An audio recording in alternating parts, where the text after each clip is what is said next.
Breaking news చూస్తున్నాం. Delhi liquor scam కేసులో MLC కవిత arrest కావడంతో బీఆర్ఎస్ నేతలు హస్తినకు బయలుదేరారు. ఎన్నికల షెడ్యూల్ రావడానికి ఒకరోజు ముందే కవితను ఈడీ అధికారులు అరెస్ట్ చేసి ఢిల్లీకి తరలించారు. అటు కాంగ్రెస్, బీజేపీ కలిసి కుట్ర చేసి కవితను అరెస్టు చేయించినట్లు బీఆర్ఎస్ నేతలు ఆరోపణలు చేశారు. ఇప్పటికే మాజీ మంత్రులు కేటీఆర్, హరీష్ రావు, ప్రశాంత్ రెడ్డి, జీవన్ రెడ్డిలు ఢిల్లీకి బయలుదేరారు.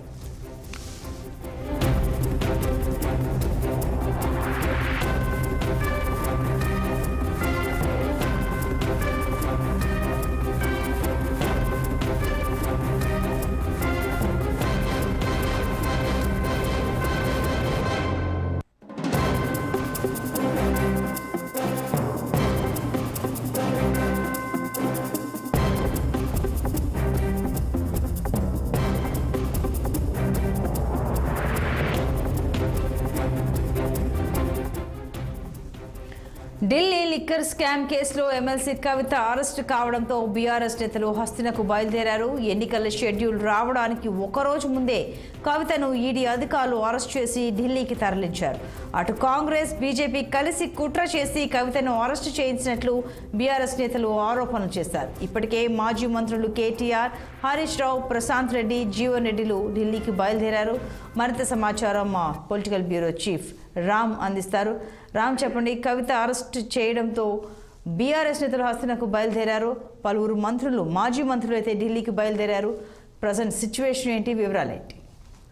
గుడ్ మార్నింగ్ సంతోష్ని. ఏదైతే నిన్న ఢిల్లీ మద్యం కుంభకోణం విషయంలో ఈడీ అధికారులు అరెస్ట్ చేసి ఢిల్లీకి తరలించి అనంతరం రౌజ్ అవెన్యూ కోర్టులో ప్రవేశపెట్టి మొత్తం వాదోపవాదనలు అనంతరం ఆమెను 7 రోజుల కస్టడీకి ఈడీకి అప్పగించింది కోర్టు. ఈ పరిణామాల అనంతరం బీఆర్ఎస్ పార్టీ అధినేత మాజీ ముఖ్యమంత్రి కేసీఆర్ కూడా హైదరాబాద్ లో నిన్న పొద్దుంతా కూడా పలువురు ముఖ్య నాయకుడు కేటీఆర్, హరీష్ రావుతో పాటు పలువురు ముఖ్యులతో కూడా ఎప్పటికప్పుడు సంప్రదింపులు జరిపి భవిష్యత్తులో తీసుకోవాల్సిన చర్యలేంటి, ఏ విధంగా ముందు వాళ్ళ దానిపైన చర్చించడం జరిగింది. కేసీఆర్ ఆదేశాల మేరకే ఈ రోజు ఢిల్లీకి హరీష్ రావు, కేటీఆర్, ప్రశాంత్ రెడ్డి, పలువురు మాజీ ఎమ్మెల్యేలు కూడా ఈ రోజు ఢిల్లీకి ఇప్పటికే కొద్దిసేపటి క్రితమే శంషాబాద్ ఎయిర్పోర్ట్ నుంచి బయలుదేరారు.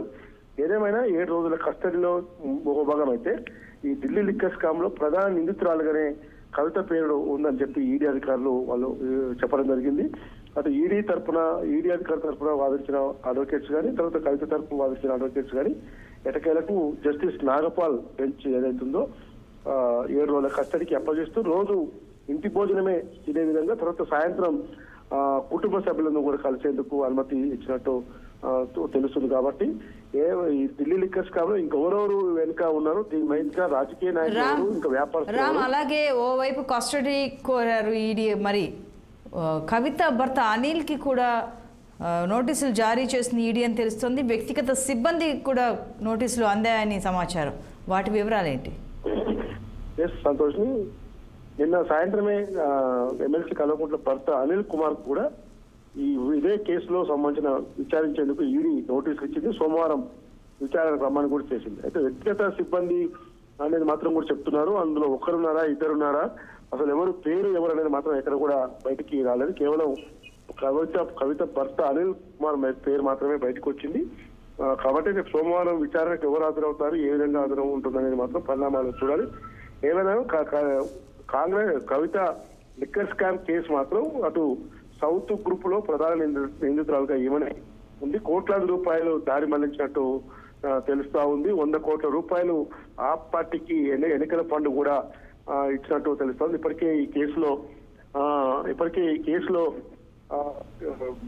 ఢిల్లీ ఉప ముఖ్యమంత్రి మనీష్ సిసోడియా కూడా అరెస్ట్ అయ్యి జైల్లో ఉన్నారు. వైపు నిన్న ఢిల్లీ ముఖ్యమంత్రి కేజ్రీవాల్ కూడా రౌజ్ అవెన్యూ కోర్టుకు హాజరై మళ్ళీ బెయిల్ మీద బయటికి వెళ్లారు. సంతోష్ రామ్, కేజ్రీవాల్ కి బెయిల్ లభించింది, మరి అలాగే కవిత కూడా లభించే అవకాశాలు ఉన్నాయా అన్నట్టుగా ఇలా ప్రశ్న లేవనెత్తే విధంగా టాక్ అయితే నడుస్తుంది. కానీ సిచ్యువేషన్స్ వేరైనప్పటికీ స్కామ్ అయితే ఢిల్లీ లిక్కర్ స్కామ్ మీదే కేజ్రీవాల్ పేరు కూడా వినిపించింది. ఆయన కూడా పలుమార్లు నోటీసులను తిరస్కరించడం, ఒకసారి వర్చువల్గా హాజరవడం, తర్వాత వ్యక్తిగతంగా హాజరవ్వాలని మళ్ళీ ఆర్డర్స్ తీసుకోవడం ఇలా జరుగుతూ వచ్చింది. ఆఖరికి ఆయనకి కొంత పూచికత్తుతో బెయిల్ అయితే వచ్చింది. మరి కవిత పరిస్థితి ఏమిటి? ఓవైపు మాజీ మంత్రులు, బీఆర్ఎస్ మాజీ మంత్రులు అయితే ఢిల్లీకి వచ్చారు కదా, దేనికోసం ఏం జరగబోతోంది?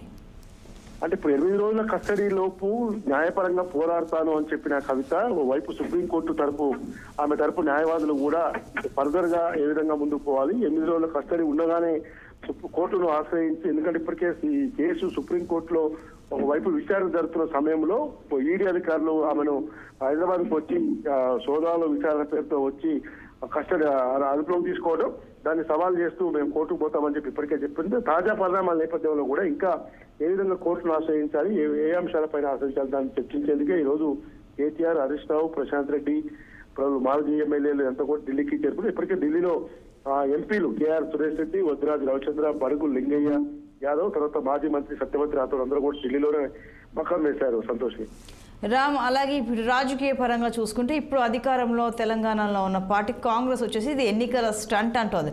కన్న తండ్రి అయిన కేసీఆర్ స్పందించలేదు, ఓవైపు ప్రధాని స్పందించలేదు, బీఆర్ఎస్ బీజేపీ కలిసి ఎన్నికల ముందు స్టంట్ చేస్తున్నాయని చెప్పి ఆయన విమర్శించారు.